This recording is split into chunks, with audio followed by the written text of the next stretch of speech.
I want a divorce, Emily. While I was doing the dishes, my husband, Andrew, suddenly told me, out of the blue. What? Why? I was too shocked to say anything else. I'm about to receive $3 million, which is a lot of money. But it's all mine, I have no intention of sharing it with you. What does it have to do with us getting a divorce? To be honest with you, I've been with you for the money. Your salary wasn't much, but it was better than nothing. So I put up with our marriage. But once I get that $3 million, I won't need you anymore. I want to live alone and enjoy my life, so let's split up. Fine by me. As for the house, you can either sell it, or you can keep it and pay off the mortgage. It's up to you. I said without any hesitation, and that surprised Andrew. In fact, I was relieved to finally be able to end this tiresome marriage. I slammed some documents on the living room table. My name is Emily. I love children and work as a preschool teacher. I met Andrew, who was 2 years older than me, through a mutual friend.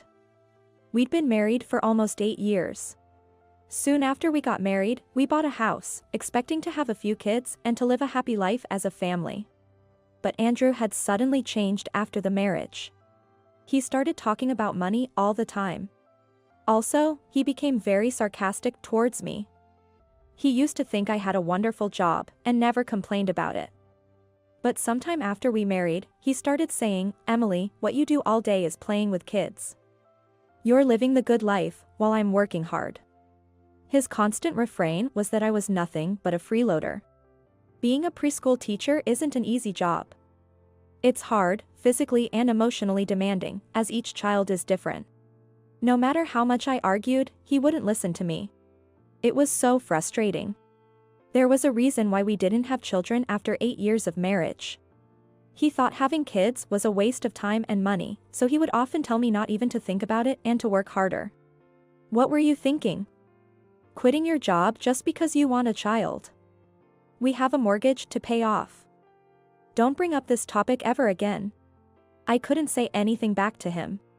Andrew earned more than I did. But the difference in our salaries wasn't that significant. In fact, it was only a few $1,000 difference. Yet he would always act like he was better than me. I took pride in my work and found it fulfilling. That was why I was shocked to learn of the negative perception he had of my work.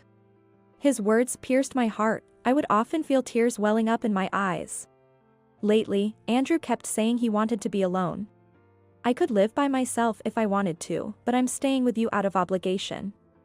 Don't forget that. I tried to understand why he became so condescending towards me. Maybe his recent increase in overtime was affecting him in a bad way. Because you don't work hard enough, I have to do overtime to earn more. But you don't even appreciate it. He began to blame me more frequently. But, despite the overtime he was doing, his salary didn't seem to increase at all. I was keeping a close eye on our household income, so I knew this much. There is not much difference in income between us, right? So I don't see why you are blaming me like this. It seemed that what I said to him pushed his buttons, and made him angrier than ever before. Who do you think is making this lifestyle possible? Don't forget I can leave you anytime I want, so be prepared. I felt threatened when he said that. He was never like this before we got married. After this incident, our conversations dwindled. Then, one day, something happened which pushed me further into despair. During a visit to my in-laws' house for Thanksgiving, my mother-in-law, while serving tea, said, "You two have been married for 8 years now, haven't you? Emily, I remember you saying you wanted kids. Have you decided on when and how many, considering your age?" I thought this was the only time to discuss it. So, I was about to speak up. But Andrew interjected, "Mom, we've decided not to have kids. Emily and I have talked it over." "Oh, is that so?" "Yes, Emily always says she absolutely hates the idea of having to take care of kids, both at work and at home." "Wait. What are you talking about? Mom, please don't bring up this topic. It would stress her out, you know?" "But, that's not what Well, parenting can be very hard. And if you two decided not to have kids, I guess it's good for you, said my mother-in-law before leaving the table, and I couldn't bring myself to ask her for advice. On our way back home, I confronted Andrew. Why did you lie to your mother? I love to have kids, and you're the one who doesn't. The fact is, you don't work hard enough for us to even think about having kids. You need to earn as much as I do first. Then, we'll talk. Kids are so expensive, you know. I didn't realize until I married you that your income as a preschool teacher was very low. I should have known better. I can't believe. I'll tell you what. I don't even like kids and never wanted one. They're just a financial burden, and I'd rather spend money on myself. Andrew laughed as if it was just a bad joke, but I was too stunned to speak. I knew I shouldn't bring personal issues to work. But this time, I couldn't hide my emotions very well. As children were sensitive to these things. Emma, a child in my classroom, approached me. Ms. White, are you okay? Is there something wrong? I'm okay. I am sorry for worrying you. I replied, patting her head. Emma wasn't the noticeable child, but she was kind and compassionate. She must have loving and good parents. I know you're not okay. Where's your smile? I don't like seeing Ms. White like this. She said sadly. I felt disappointment in myself for troubling a small child like her. Maybe my dad can help you. He's a superhero, always helping people. He's picking me up tomorrow, so I'll tell him. Emma's mom would usually pick her up from daycare. But because she would be very busy on the next day, Emma's dad would come instead. I told Emma I was okay, but she insisted on introducing me to her dad. I only saw him briefly when he came to talk to the management of the preschool, getting the details of the admissions procedure. So I was a bit nervous. The next day, as Emma said, her dad came to pick her up.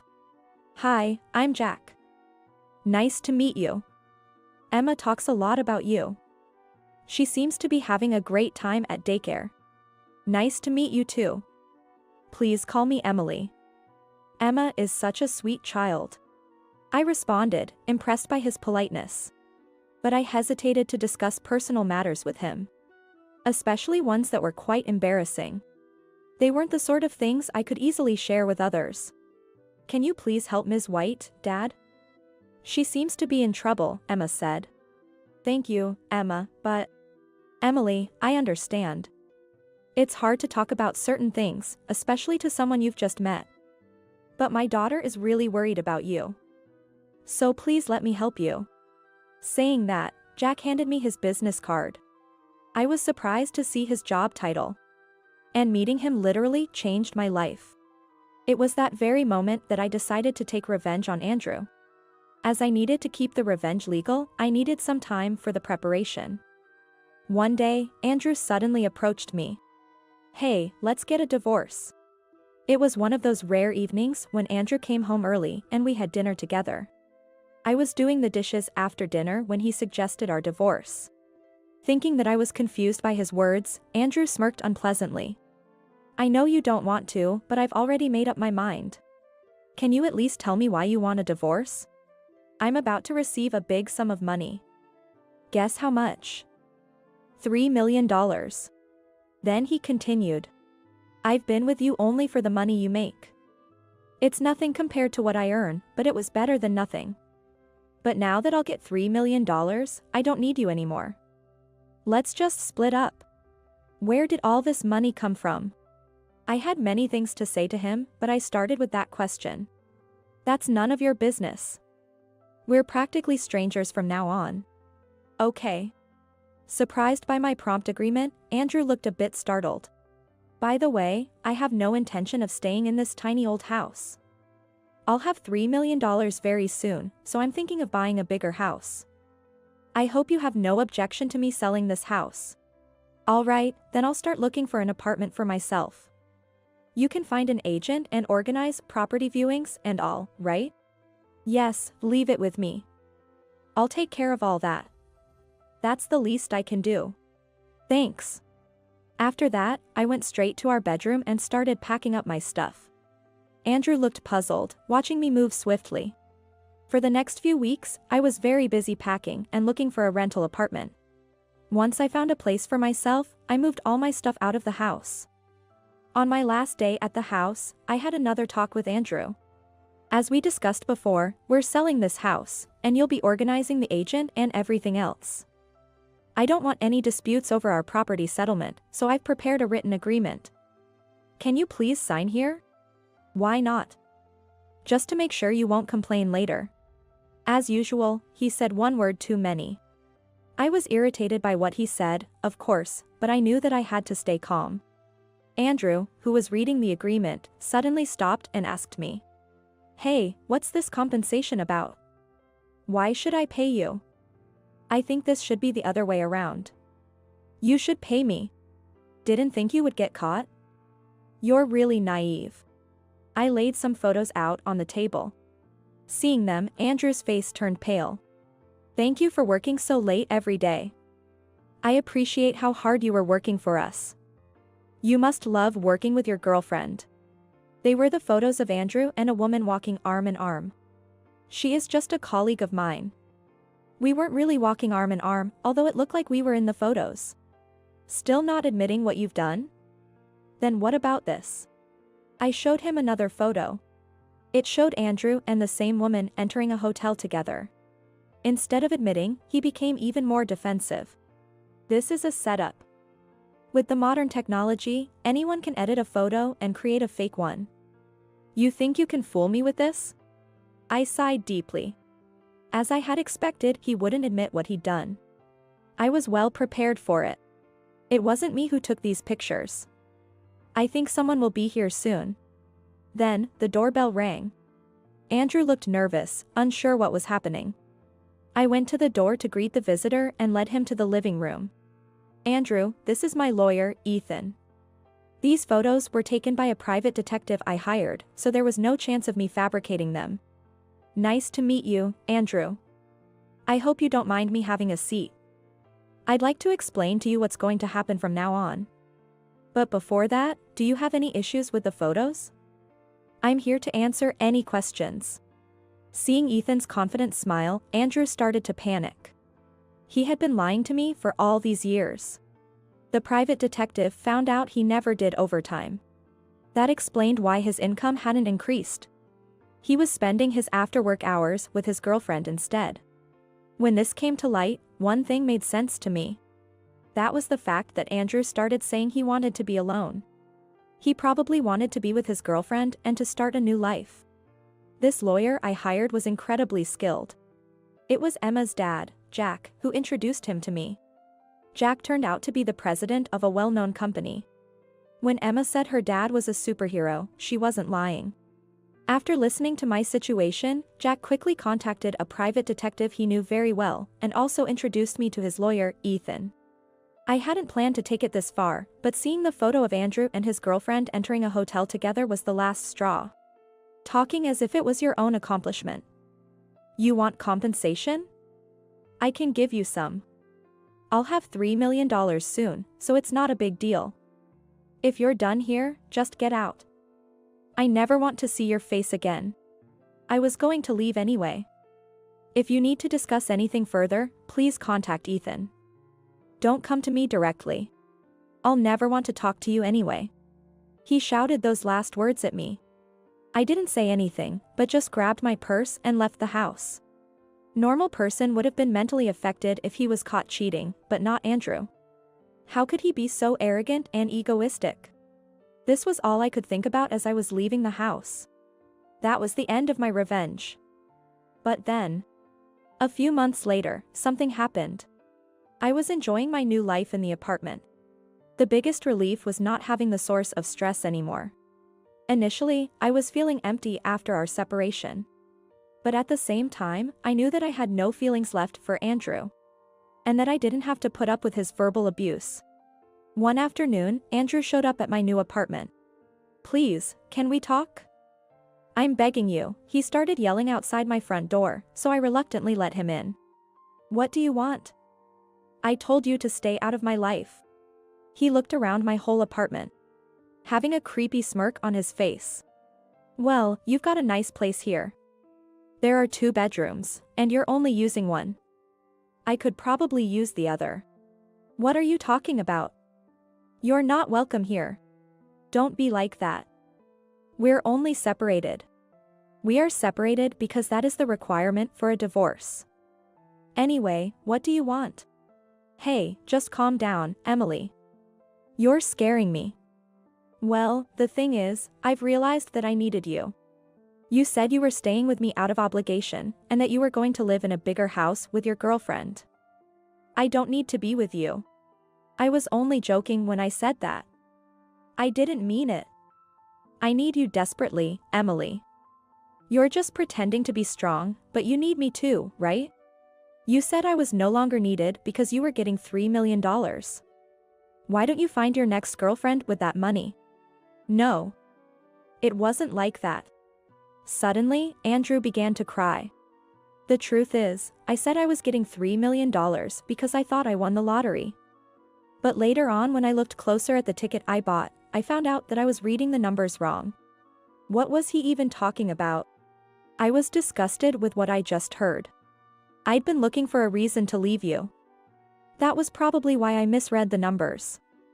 Thinking if I had $3 million, I could divorce you and do whatever I wanted. When he saw my cold gaze, he hurriedly said, "Don't worry. I've broken up with the other woman. From now on, you're the only woman I love, Emily. So, can we start over again? You still love me, right? You're talking nonsense. I don't care about anything you've just told me. It's not my problem. Please, help me."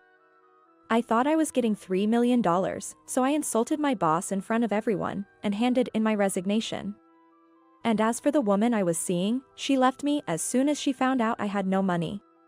I was so glad to hear that his girlfriend dumped him. I wasn't surprised though, a man with no career, no home, and no money, who would want someone like that? That's why I can't afford a place to live. You're the only one I can rely on, Emily. As I've been saying to you, it's not my problem. You can't stay here any longer. Have you forgotten the agreement you signed a few months ago? You agreed, if you ever approached me directly, I could claim for more compensation. You weren't serious, were you? Andrew raised his hand in anger. Are you sure that's a good idea? If you lay a hand on me, I'll immediately call the police, and you might get charged with assault. This apartment has security cameras everywhere, and I'm very sure they've captured your face as you walked into this building. Andrew turned pale at those words. Please, leave. Or I'll call the police. Afraid of getting arrested, Andrew hurriedly left. I heard loud noises, such as someone fell down the stairs, but I closed my front door without any concern. That was the last time I saw Andrew. Later, my in-laws came to apologize. They had no idea what their son was like. They also told me Andrew had broken his leg falling down the stairs that day. He had to be hospitalized for 2 months, causing more expenses. He couldn't afford a place to live or the compensation payment, so he was in a difficult situation. Andrew went to see his old boss and asked him if he could get his job back, but that was denied due to his behavior when quitting. His parents had to cover a lot of the expenses for him. He was truly reaping what he sowed. Once things settled, I visited Jack's house to thank him for his help. I told him everything that happened for the last few months, and he was very pleased to hear that. I always wanted to meet you since Emma was always talking about you. I certainly didn't expect your relationship with your husband to end like this. I just reached out to my contacts. I'm glad everything worked out quite well for you. I am happy that Ms. White is happy. These two were the people who changed my life. And I was truly grateful for what they had done for me. I feel that I am who I am today because of my job as a preschool teacher. This job has taught me to cherish every moment and every person in my life.